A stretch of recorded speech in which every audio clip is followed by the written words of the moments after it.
কেন এড়িয়ে চলা হচ্ছে এই কারণে যে চুপ্পু আওয়ামী লীগ। এখন দেখেন বিএনপির দুর্বলতা এখানে প্রমাণিত কিনা। যেই চুপ্পুকে ডিসিদের সাথে, বিভাগীয় কমিশনারদের সাথে সাক্ষাৎ করানো যায় না, সে রাষ্ট্রপতিকে আমরা রাখবো কেন? এত মায়াটা কি তার প্রতি? কেন অন্য একজনকে রাষ্ট্রপতি বানানো যায় না? দেশে কি আর কেউ নাই যে হাসিনা যাকে বানিয়েছে তাকেই রাখতে হবে? এটা দেখতেও তো খারাপ লাগে, এটা তো একটা লজ্জাজনক বিষয়। কিন্তু ডোনাল্ড ট্রাম্প কি করছে এটা আমার থেকে আপনারা ভালো জানেন। ডোনাল্ড ট্রাম্প কি করছে? এখন সব কুল কিনারা হারিয়ে ইন্ডিয়া আসলে বাংলাদেশের সাথে সম্পর্ক করার জন্য উঠে পড়ে লাগছে, বিভিন্নভাবে চেষ্টা করছে বাংলাদেশের সাথে কিভাবে সম্পর্ক করা যায়। তো আমি ইন্ডিয়ার নাগরিক এবং ইন্ডিয়ার যারা রাষ্ট্র পরিচালনা করেন তাদেরকে একটা মেসেজ দিতে চাই। দর্শক, আজকের এই ভিডিওটি দেখলে আপনারা রীতিমতো অবাক হয়ে যাবেন।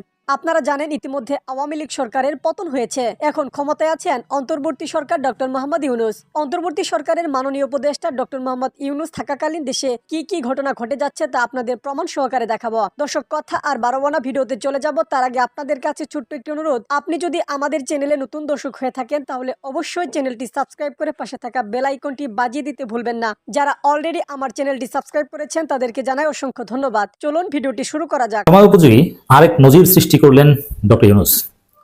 বাংলাদেশে নতুন মাত্রা যোগ হচ্ছে, নতুনভাবে গতিশীলতা আসছে। স্থবিরতা কাটিয়ে একটা ভিভিড প্রাণবন্ত একটা বাংলাদেশ আমরা পাচ্ছি। প্রশাসনে গতিশীলতা আসবে।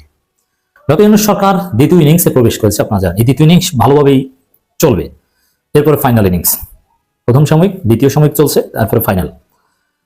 দর্শক, ডিসি সম্মেলন চলছে। এখানে ডক্টর ইউনূস একটা নজির স্থাপন করলেন যে স্বাভাবিক রাষ্ট্রপতির একটা অধিবেশন থাকতো, রাষ্ট্রপতির সাথে সাক্ষাৎ করতো, নসিহত করতো, কথা বলতেন। এবার সেই সুযোগ চুপ্পুকে দেওয়া হচ্ছে না।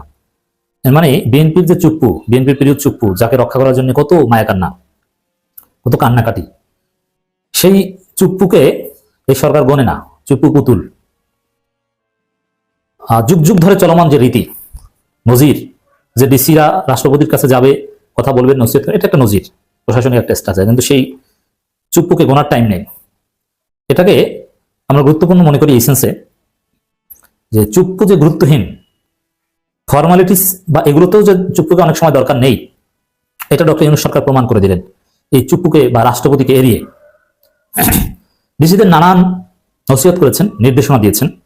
এই নির্দেশনার পর আমরা বিশ্বাস করতে চাই প্রশাসনে গতিশীলতা আসবে। প্রশাসনে কিন্তু গতিশীলতা নেই। কারো ধমক শুনবেন না, ডিসিদের উদ্দেশ্যে প্রধান উপদেষ্টা। Is very significant. এখন ধমক দেয় কারা? ফ্রাঙ্কলি বলি, ডিসিদের ধমক দেয় বিএনপি, আর বৈষম্য বিরোধী ছাত্র আন্দোলন বা নাগরিক কমিটির লোকজন কিছুটা ধমক দেয়, কিন্তু জামাত শিবির কাউকে ধমক দেয় না। এই দুইটা দল, আমি ছাত্রদের পক্ষে অলওয়েজ, কিন্তু ডিসিদের ধমক দিবেন, যদিও ধমক দিয়ে অনেক ভালো কাজ করাতে হয়, কারণ এরা উল্টাপাল্টা করে, কিন্তু কারো ধমক শুনবেন না, এই বক্তব্যটা অত্যন্ত তাৎপর্যপূর্ণ প্রশাসনে গতিশীলতা আনার ক্ষেত্রে। তাহলে কার ধমক শুনবেন? ডক্টর ইউনূসের ধমক শুনবেন, সরকারের ধমক শুনবেন, জনপ্রশাসন উপদেষ্টা যিনি দায়িত্বে আছেন তার ধমক শুনবেন। এইসব নির্দেশনা বা এই সরকারের সাথে দূরত্ব ছিল, অ্যাটাচমেন্টের অভাব ছিল। এই ডিসি সম্মেলনের মধ্য দিয়ে এই সরকারের সাথে ঘনিষ্ঠভাবে কাজ করতে প্রশাসন উদ্যত হবে বলে আমরা বিশ্বাস করি। শান্তি শৃঙ্খলা রক্ষাই অন্তর্বর্তী সরকারের বিবেচ্য বিষয়। আইন শৃঙ্খলা পরিস্থিতির যতটুকু ঘাটতি ছিল সেটাও মেকআপ হবে। এই ডিসি সম্মেলনের পর একটা নতুন গতিশীলতা আসবে, এটা আমরা বিশ্লেষণ করে আপনাদের বোঝাতে চাই, এবং সরকার অনেকে বলছে আমাদের।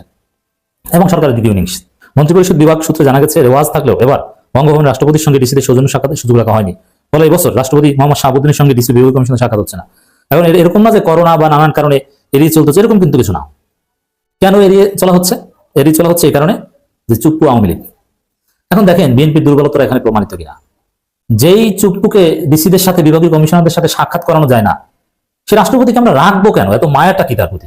কেন অন্য একজনকে রাষ্ট্রপতি বানানো যায় না? দেশে কি আর কেউ নাই যে হাসিনা যাকে বানিয়েছে তাকেই রাখতে হবে? এটা দেখতেও তো খারাপ লাগে, এটা তো একটা লজ্জাজনক বিষয়। পাসপোর্টের জন্য পুলিশ ভেরিফিকেশন বাতিল, এটা একটা বড় সিদ্ধান্ত। এভাবে ধীরে ধীরে সবকিছু সুন্দর একটা পরিস্থিতির দিকে যাচ্ছে।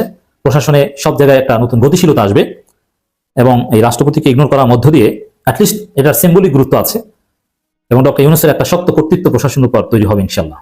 ইন্ডিয়ার খেলা শেষ, সোনার বাংলাদেশ। কেন বললাম সোনার বাংলাদেশ? যত ইন্ডিয়ার খেলা শেষ হবে বাংলাদেশ তত ভালো থাকবে। যত বাংলাদেশ ইন্ডিয়া মুক্ত হবে ততই বাংলাদেশের জনগণ ভালো থাকবে। এই জন্য বললাম যে ইন্ডিয়ার খেলা শেষ, সোনার বাংলাদেশ। ইন্ডিয়ার খেলা শেষ হলো কিভাবে? এটা আপনারা খুব ভালো করেই জানেন যে ইন্ডিয়ার খেলা আসলে শেষ হলো কিভাবে। ইন্ডিয়া বাংলাদেশের মানুষকে নিয়ে খেলছে। লাস্ট 15.5 বছরে বাংলাদেশের মানুষের কাঁধের উপর চড়ে বসছিল শেখ হাসিনা, আর এই শেখ হাসিনাকে বাংলাদেশের জনগণের কাঁধের উপর চড়ে বসার জন্য সব ধরনের সহযোগিতা করছিল ইন্ডিয়া। এই জন্য বাংলাদেশের মানুষ ইন্ডিয়াকে দেখতে পারে না, কারণ লাস্ট 15 বছরে বাংলাদেশের মানুষ ভোট দিতে পারে নাই, শান্তিতে কথা বলতে পারে নাই, ঠিক মতো খাইতে পারে নাই, তাই এই প্রবলেমগুলো আমাদের ছিল। এই জন্যই বললাম যে যত বাংলাদেশ ইন্ডিয়া মুক্ত হবে তত বাংলাদেশের মানুষ ভালো থাকবে। আপনারা জানেন শেখ হাসিনা পালিয়ে যাওয়ার পরে আওয়ামী লীগের এক প্রকার অভিভাবকই হয় ইন্ডিয়া। তারপরে হয় ওরা বসেছিল যে নির্বাচন হবে, 20 তারিখে শপথ গ্রহণ করবে ডোনাল্ড ট্রাম্প, তারপরে আওয়ামী লীগের দায়িত্ব নেবে ডোনাল্ড ট্রাম্প। কিন্তু ডোনাল্ড ট্রাম্প কি করছে এটা আমার থেকে আপনারা ভালো জানেন। ডোনাল্ড ট্রাম্প কি করছে, এখন সব কুল কিনারা হারিয়ে ইন্ডিয়া আসলে বাংলাদেশের সাথে সম্পর্ক করার জন্য উঠে পড়ে লাগছে, বিভিন্নভাবে চেষ্টা করছে বাংলাদেশের সাথে কিভাবে সম্পর্ক করা যায়।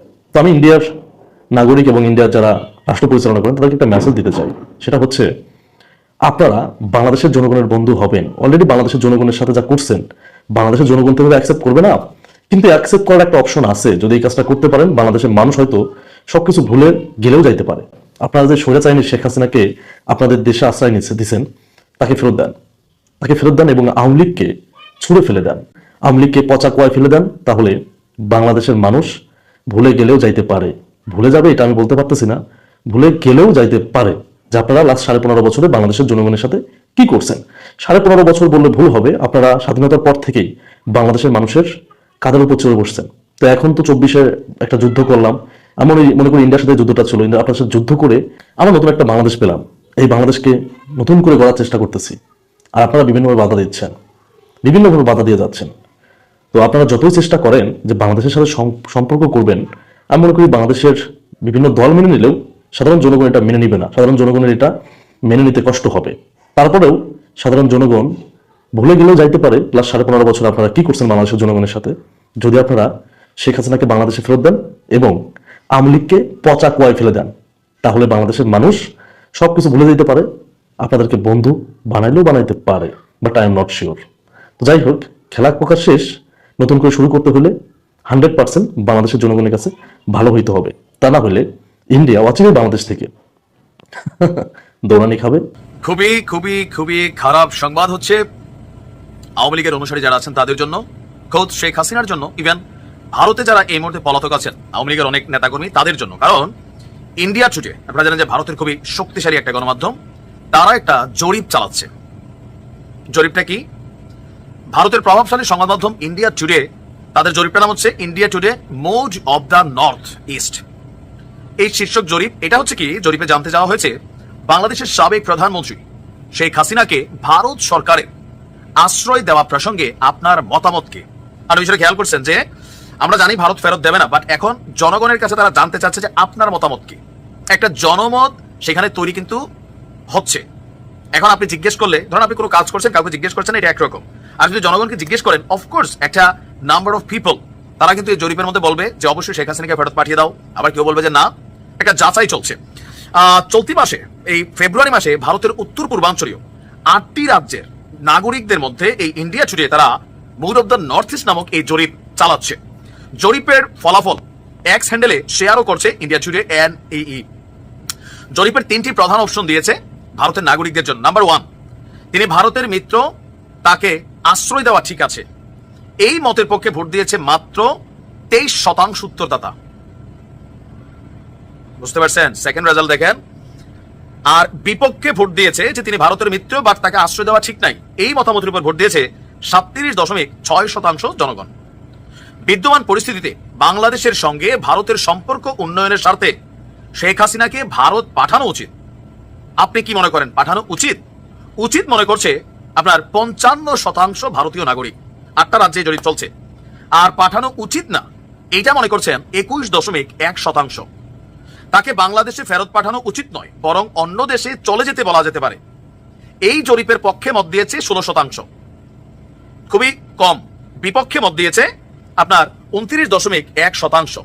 এখানে সবচেয়ে উল্লেখযোগ্য যে ব্যাপারটা সেটা হচ্ছে ভারতের উত্তর পূর্বাঞ্চলের নাগরিকদের মধ্যে যারা আছেন তারা 55% জনগণ শেখ হাসিনাকে বাংলাদেশে ফেরত পাঠানোর পক্ষেই মতামত দিয়েছেন। আর এই মুহূর্তে আমরা জানি যে আমাদের স্বরাষ্ট্র মন্ত্রণালয় শেখ হাসিনাকে ভারত থেকে চুক্তিপূর্ণ চুক্তির আওতায় বাংলাদেশে ফিরিয়ে আনতে, ইভেন ডক্টর মোহাম্মদ ইউনূস তার যে ইন্টারন্যাশনাল কানেক্টিভিটি আছে, কূটনৈতিক যে চ্যানেল আছে, সেগুলোর মাধ্যমেও শেখ হাসিনাকে বাংলাদেশে ফিরিয়ে আনার জন্য চেষ্টা করছেন। এখন এই পরিস্থিতিতে যখন এই জরিপটা চালাচ্ছে India Today, of course there is a motive, পেছনে কোনো উদ্দেশ্য অবশ্যই আছে। উদ্দেশ্য কি? শেখ হাসিনাকে ফেরত পাঠানো বা ভারতের জনগণ কিভাবে চাচ্ছে। তবে শেখ হাসিনার জন্য পজিটিভ জায়গা হচ্ছে ক্ষমতাসীন বিজেপি দল তাদের এমপি মন্ত্রী নেতারা কেউই কিন্তু শেখ হাসিনাকে ফেরত পাঠানোর পক্ষে না। তবে বিরোধী দলের মধ্যে কংগ্রেসে খোদ রাহুল গান্ধী তিনি তার পক্ষে থাকলেও তার দলের মধ্যে অনেকে লাইক শশীধর আর অনেকে আমরা দেখেছি শিবসেনা, বিভিন্ন জায়গায় বিভিন্ন ভারতীয় গণমাধ্যম, সাংবাদিক, কলামিস্ট, তারা কিন্তু আস্তে আস্তে আপনার শেখ হাসিনাকে বাংলাদেশে ফেরত পাঠানো উচিত ভারত সরকারের, এইটাই কিন্তু মতামত দিচ্ছে। যদি এমনটাই হয়, পরিস্থিতি এমনও হতে পারে যে কোনো মুহূর্তে আসলে কিন্তু শেখ হাসিনাকে ভারত বাংলাদেশে পাঠিয়ে দিতে পারে। একটা ঘোর অমানিসা এই মুহূর্তে আওয়ামী লীগ পরিবার এবং শেখ পরিবারের উপর চলছে। আপনি কি মনে করেন শেখ হাসিনাকে বাংলাদেশে এনে বিচার করা উচিত নাকি না? দর্শক, সম্পূর্ণ ভিডিওটি দেখলেন, আশা করি বিষয়টি বুঝতে পেরেছেন। এই নিয়ে আপনার গুরুত্বপূর্ণ মন্তব্যটি অবশ্যই কমেন্ট বক্সে জানিয়ে দিবেন। ধন্যবাদ।